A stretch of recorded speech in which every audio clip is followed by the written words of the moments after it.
तो मैंने MCHU mad dog horror comedy universe की थामा मूवी को देख लिया है, जिसके बारे में मैं तुम्हें वीडियो में बताऊंगा। लेकिन उससे पहले तुम मुझे ये बताओ कि इस बार तुम्हारी दिवाली कैसी रही। खैर मुद्दे पर आते हैं। तो थामा मूवी के बारे में मैं तुम्हें थोड़ा सा बता देता हूँ कि आखिर इस पिक्चर की कहानी क्या है। तो भाई अपने आयुष्मान खुराना साहब जंगलों में ट्रैकिंग के लिए गए थे। वहाँ पर ये फ्लेक्स करने के लिए चौड़ चौड़ में कुछ घने जंगलों की तरफ चले जाते हैं, जहाँ उन्हें फ्लेक्स करने का मौका मिलता है एक भालू के साथ। भालू इसे बहुत बुरा घसीटता है और यहीं पर एंट्री होती है हमारी रश्मिका मंदाना की, जिनका नाम इस मूवी में ताड़का है, जो कि आयुष्मान खुराना की जान बचा लेती है और यहीं से इनकी कहानी स्टार्ट होती है। अब क्या इनके बीच प्यार होगा, आयुष्मान खुराना वेम्पायर बनेगा या नहीं, ये सब तुम मूवी में देखना। जिस तरह से इन वेम्पायर्स को दिखाया कि ये पूरी दुनिया की आंखों से छुप कर बचे हुए हैं, इनकी हिस्ट्री एंड ओरिजिन वो काफी बढ़िया था। बाकी मूवी में इनको पिशाच कहा गया है, जिनकी कहानी हमारे हिंदू कल्चर में काफी जानी मानी है। और इसी चीज को ये पिक्चर में भी दिखाते हैं कि कैसे शिव जी ने एक राक्षस को वरदान दे दिया कि जहाँ पर भी उसकी खून की बूंद गिरेगी वो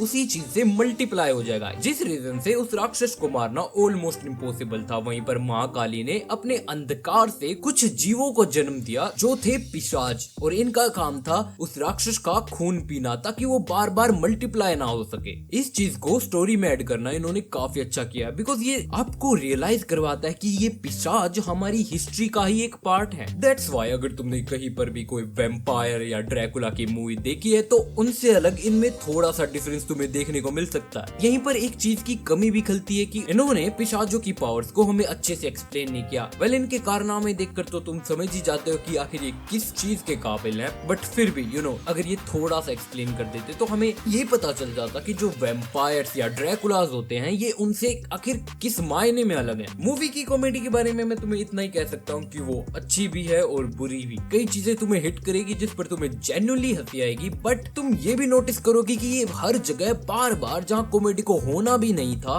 वहाँ पर भी कॉमेडी को घुसेड़ रहे हैं। आई मीन मैंने माना कि ये एक कॉमेडी यूनिवर्स है, बट हर जगह बिना बात के सिर्फ कॉमेडी करना हमेशा हंसाता नहीं है। बाकी हॉरर के नाम पर एक दो जंप स्केर्स है जो कि शायद तुम्हें डरावने लगे, बट इसके अलावा मूवी में ऐसी कोई भी चीज नहीं है जिसको देखकर तुम्हारी फट रही हो। सिनेमेटोग्राफी काफी बढ़िया थी, कलर पैलेट मुझे पसंद आया, ओवरऑल लुक जो कि इसकी बाकी यूनिवर्स की मूवी से काफी स्टैंड आउट करता है। जिस तरह से उन्होंने इस पूरी सिटी को दिखाया था वो काफी बढ़िया था। Mad dog horror comedy universe के बारे में मुझे ये चीज अच्छी लगती है कि वो अपने यूनिवर्स की मूवीज में एटलीस्ट अपने कैरेक्टर्स के बीच कनेक्शन जरूर से दिखाते हैं, जिसको देखकर तुम्हें कम से कम ये तो लगता है कि ये मूवी किसी यूनिवर्स का पार्ट है, बजाय उन मूवीज के जिनको लेकर हमें बता दिया है कि ये एक यूनिवर्स का पार्ट तो जरूर है, बट उनके अंदर हमें उस यूनिवर्स की मूवीज के बीच बाकी कोई कनेक्शन देखने को नहीं मिलता।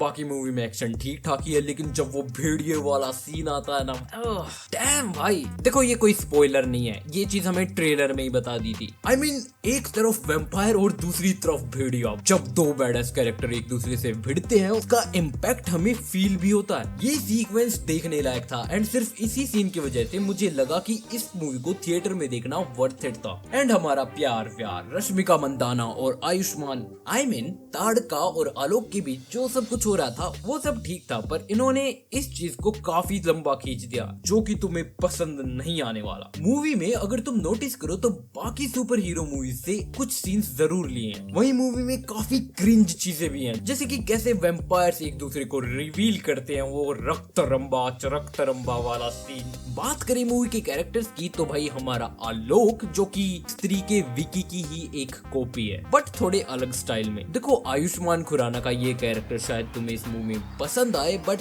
क्लमजी हरकतें, डरा हुआ बिहेवियर और हर बात में कॉमेडी को घुसेड़ना तुम्हें सिर्फ विकी भैया की याद दिलाता है। वहीं रश्मिका मंदाना एज ताड़का, मेकर्स ने पूरी कोशिश की थी जो कि ठीक ही है, पर इनके अलावा मूवी में कोई और भी बढ़िया चॉइस हो सकती थी। एंड हमारा main villain, he is so pathetic. तुम्हें पता है कि वो एक मेन विलन है और एक पिशाच भी है उसके ऊपर से, काफी पुराना बैडएस पिशाच, जिसमें से सिर्फ ये पुराना है, बैडएस तो मैं नहीं कहने वाला, बिकॉज हाँ ये एक कॉमेडी यूनिवर्स है, बट एटलीस्ट विलन थोड़ा सा मेनेसिंग होना था। जैसे कि तुम स्त्री मूवी का एग्जांपल ले लो, उसके बारे में सुनकर सबकी रियली में फटती थी कि भाई रात में अकेला नहीं घूमना है, क्योंकि अगर गलती से भी स्त्री की चपेट में आ गए तो अगली सुबह सबको पता चल जाएगा कि तुम्हारे कच्चे में कितने छेद हैं। मेरा कहने का मतलब ये है कि नवाजुद्दीन सिद्दीकी का कैरेक्टर एक डेंजरस विलन की जगह तुम्हें लगता है कि बस इसको यूं ही मूवी में फेंक दिया है। ओवरऑल मूवी ठीक है, देखने लायक है, और अगर तुम mad dog horror comedy universe को फॉलो कर रहे हो तो हाँ, ये इस यूनिवर्स का एक इम्पोर्टेंट पार्ट है और तुम्हें देखना जरूर से पड़ेगा। बाकी अगर तुम इसे देखना चाहते हो या फिर देखने का प्लान है तो मैं तुम्हें बता दूं कि ये एक एवरेज मूवी है। देखो, मैंने कोशिश की है कि मैं तुम्हें इस मूवी के बारे में अच्छे से बताऊं, और अगर तुम्हें वीडियो को देखकर मेरी ये कोशिश पसंद आई तो इसे लाइक और चैनल को सब्सक्राइब करो, बिकॉज हम दोनों को फिर से मुलाकात भी तो करनी है। तब तक के लिए अलविदा।